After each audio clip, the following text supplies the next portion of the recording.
आज का बाइबल वचन भजन संहिता 28 का 7। यहोवा मेरा बल और मेरी ढाल है, उस पर भरोसा रखने से मेरे मन को सहायता मिली है। इसलिए मेरा हृदय प्रफुल्लित है और मैं गीत गाकर उसका धन्यवाद करूँगा। कुछ वचन ऐसे होते हैं जिन्हें केवल पढ़ा नहीं जाता, उन्हें जिया जाता है। भजन संहिता 28:7 ऐसा ही एक वचन है। ये किसी ऐसे व्यक्ति के शब्द नहीं हैं जिसने कभी आंसू ना देखे हों। ये उस व्यक्ति की आवाज़ है जिसने अंधेरी रातों में परमेश्वर को पुकारा, उत्तर की प्रतीक्षा की और फिर एक दिन पीछे मुड़कर देखा तो समझ गया कि जिन रास्तों पर वह अकेले चलने का सोच रहा था, वहाँ हर कदम पर यहोवा उसके साथ था। राजा दाऊद का जीवन बाहर से जितना गौरवशाली दिखाई देता है, भीतर से उतना ही संघर्षों से भरा हुआ था।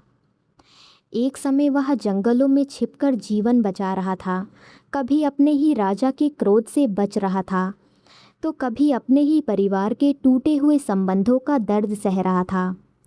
उसके पास युद्ध जीतने का अनुभव था, लेकिन कुछ लड़ाइयाँ ऐसी थीं जिन्हें तलवार से नहीं, केवल प्रार्थना से लड़ा जा सकता था। भजन संहिता 28 भी ऐसे ही समय की गवाही है। यदि आप इस पूरे भजन को ध्यान से पढ़ेंगे तो पाएंगे कि इसकी शुरुआत चिंता से होती है और अंत स्तुति पर आकर ठहरता है। पहले दाऊद परमेश्वर को पुकारता है, फिर उसी परमेश्वर की महानता का गीत गाता है। यही विश्वास की यात्रा है। विश्वास हमेशा उत्तर से शुरू नहीं होता। कई बार वह एक आह से शुरू होता है और आराधना पर जाकर समाप्त होता है। ज़रा इस वचन के पहले शब्दों पर ध्यान दीजिए, यहोवा मेरा बल है। दाऊद ने ये नहीं कहा कि यहोवा मुझे बल देता है, उसने कहा यहोवा ही मेरा बल है। इन दोनों बातों में गहरा अंतर है। यदि कोई हमें बल देता है तो वह हमसे अलग है, लेकिन जब दाऊद कहता है कि यहोवा ही मेरा बल है, तो वह बता रहा है कि उसकी हिम्मत किसी परिस्थिति से नहीं निकलती, बल्कि परमेश्वर की उपस्थिति से निकलती है। कभी कभी जीवन हमें ऐसे मोड़ पर ले आता है जहां हम महसूस करते हैं कि अब हमारे भीतर कुछ भी बाकी नहीं बचा। शब्द समाप्त हो जाते हैं, योजनाएं काम नहीं करती, अपने भी समझ नहीं पाते। बाहर से मुस्कुराहट बनी रहती है, लेकिन भीतर मन थक चुका होता है। ऐसे समय में परमेश्वर केवल नई परिस्थितियां नहीं देता, वह हमें नया हृदय देता है। वह हमारे भीतर फिर से खड़े होने की शक्ति भरता है। यशायाह 40:29 कहता है, वह थके हुए को शक्ति देता है और निर्बल का बल बढ़ाता है। परमेश्वर पहले हमारी योग्यता नहीं देखता, वह हमारी आवश्यकता देखता है। जहाँ मनुष्य कहता है अब कुछ नहीं हो सकता, वहीं से परमेश्वर अपना कार्य आरंभ करता है। दाऊद ने अपने जीवन में कई विजय प्राप्त की थी। गोलियत पर मिली जीत आज भी याद की जाती है।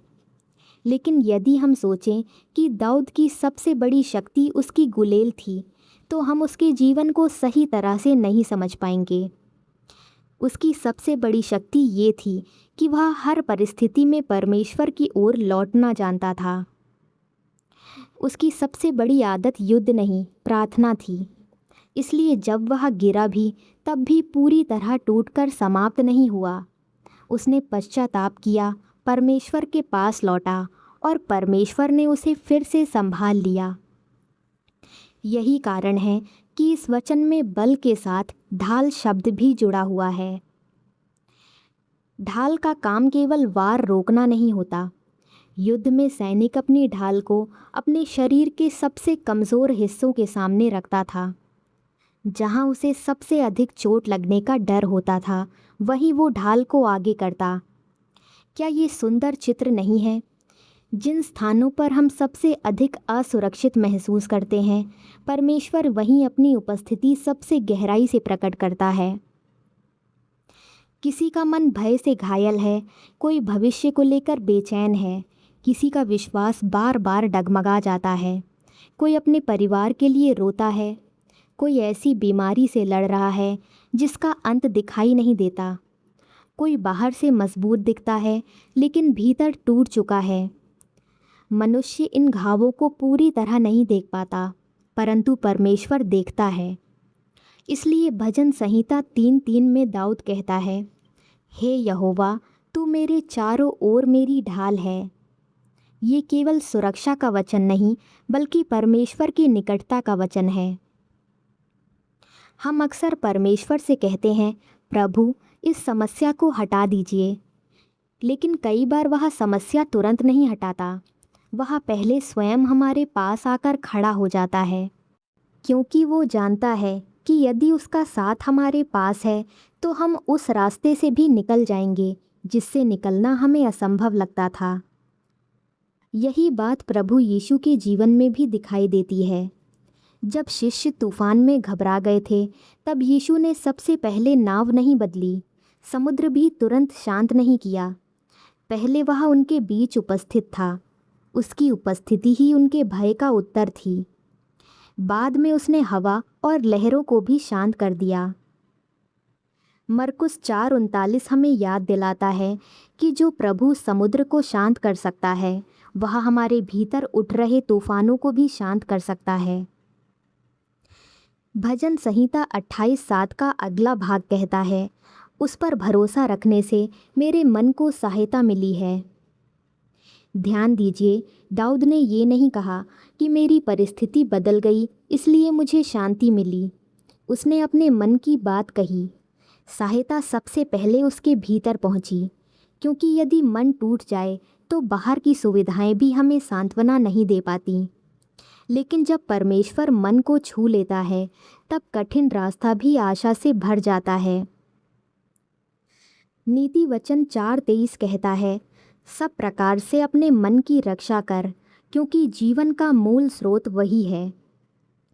परमेश्वर केवल हमारे बाहरी जीवन में काम नहीं करता, वह हमारे विचारों, भावनाओं और विश्वास को भी नया करता है। कभी आपने ध्यान दिया होगा कि एक ही परिस्थिति में दो लोग बिल्कुल अलग प्रतिक्रिया देते हैं। एक व्यक्ति डर से भर जाता है, जबकि दूसरा शांत रहता है। अंतर परिस्थिति का नहीं, उस आधार का होता है जिस पर उनका मन टिका है। जो मन परमेश्वर पर टिका रहता है, वह आंधी में भी जड़ें नहीं छोड़ता। यशायाह 26:3 में लिखा है, जिसका मन तुझ में स्थिर है, उसकी तू पूर्ण शांति के साथ रक्षा करता है। परमेश्वर हमें ऐसी शांति नहीं देता जो केवल अच्छे दिनों में बनी रहे। वह ऐसी शांति देता है जो कठिन दिनों में भी हमारे भीतर दीपक की तरह जलती रहती है। दाऊद जब सहायता की बात करता है तो वह केवल किसी चमत्कार की बात नहीं कर रहा। कभी परमेश्वर सहायता एक नए अवसर के द्वारा देता है, कभी किसी विश्वासी भाई या बहन के द्वारा देता है, कभी अपने वचन के द्वारा देता है, और कई बार ऐसा होता है कि कोई परिस्थिति बदले बिना ही वह हमारे हृदय में ऐसा साहस भर देता है कि वही परिस्थिति अब हमें पहले जैसी भारी नहीं लगती। भजन संहिता 121:1-2 में भजनकार पूछता है, मेरी सहायता कहाँ से आएगी? और फिर स्वयं उत्तर देता है, मेरी सहायता आकाश और पृथ्वी के बनाने वाले यहोवा की ओर से आती है। कितना सुंदर उत्तर है। हमारी सहायता केवल किसी स्थान से नहीं आती, वह सृष्टिकर्ता से आती है। यिर्मयाह 17:7 कहता है, धन्य है वह पुरुष जो यहोवा पर भरोसा रखता है। भरोसा केवल तब नहीं होता जब सब कुछ हमारे अनुसार हो रहा हो। सच्चा भरोसा तब दिखाई देता है जब हम उत्तर ना मिलने पर भी प्रार्थना करना बंद नहीं करते। इब्रानियों 10:23 हमें प्रोत्साहित करता है, अपनी आशा के अंगीकार को दृढ़ता से थामे रहें, क्योंकि जिसने प्रतिज्ञा की है वह विश्वास योग्य है। हमारी आशा हमारी शक्ति पर नहीं, परमेश्वर की विश्वास योग्यता पर टिकी है।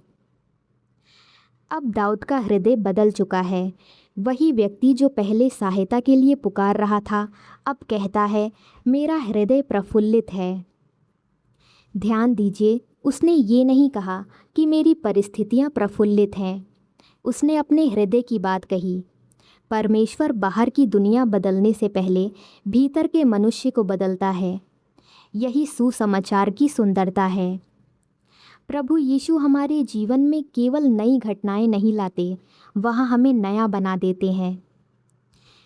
फिलिपियो 4:7 कहता है कि परमेश्वर की शांति हमारे हृदय और हमारे विचारों की रक्षा करेगी। यही वो अनुभव है जिसे दाऊद इस वचन में शब्द देता है।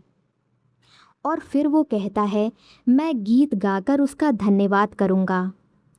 धन्यवाद केवल उन लोगों के होठों पर नहीं आता जिनके जीवन में कभी आंसू नहीं आए।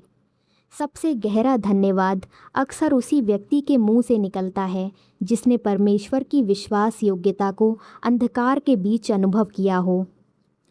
जब हम पीछे मुड़कर देखते हैं तब समझ में आता है कि कई बार हम सोच रहे थे कि हम अकेले चल रहे हैं, जबकि वास्तव में परमेश्वर चुपचाप हमारे आगे आगे मार्ग बना रहा था। आइए अब हम सब एक मन होकर अपने स्वर्गीय पिता से प्रार्थना करें।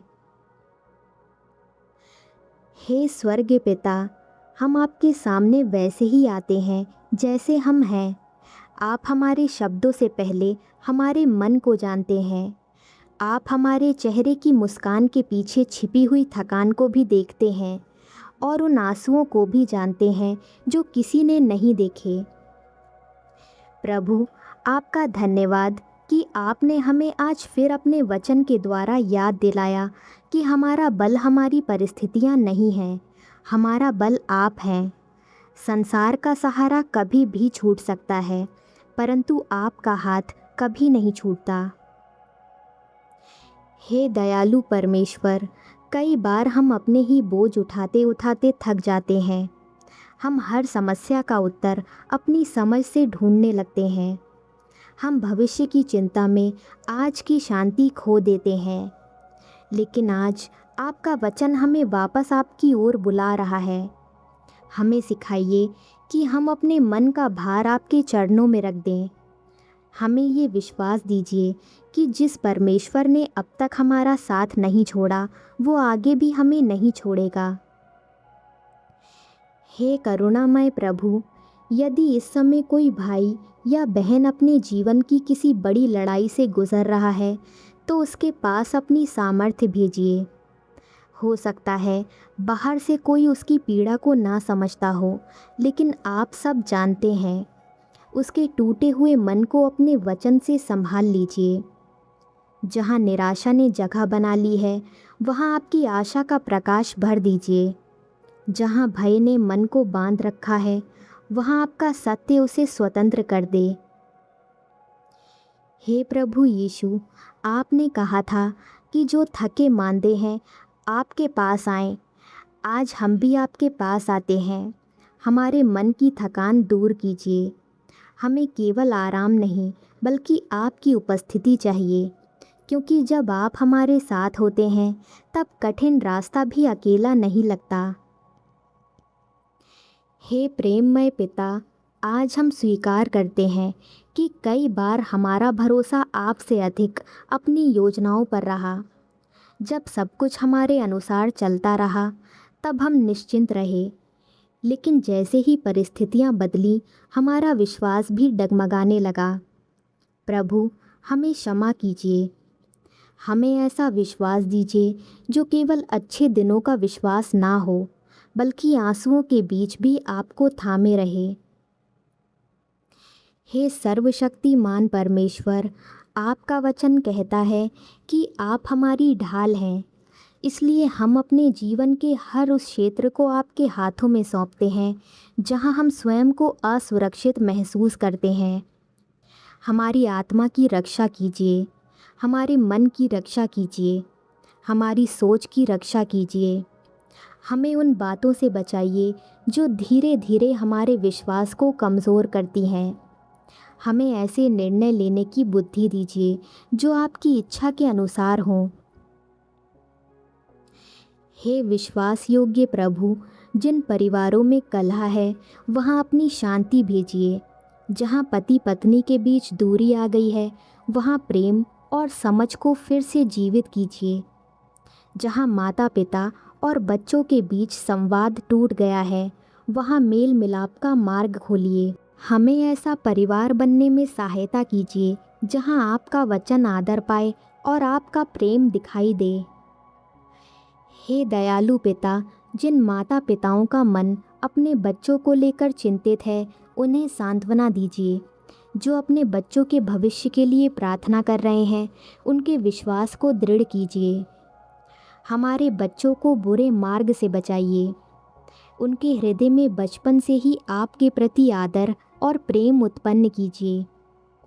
उन्हें सत्य से प्रेम करना सिखाइए और झूठ से दूर रखिए। प्रभु, हम अपने युवाओं को भी आपके हाथों में सौंपते हैं।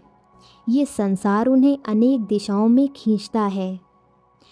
उन्हें ऐसा विवेक दीजिए कि वे हर आवाज़ के पीछे ना चलें, बल्कि आपके वचन को अपना मार्गदर्शक बनाएं। जब वे जीवन के बड़े निर्णय लें, तब आपका पवित्र आत्मा उन्हें सही मार्ग दिखाए।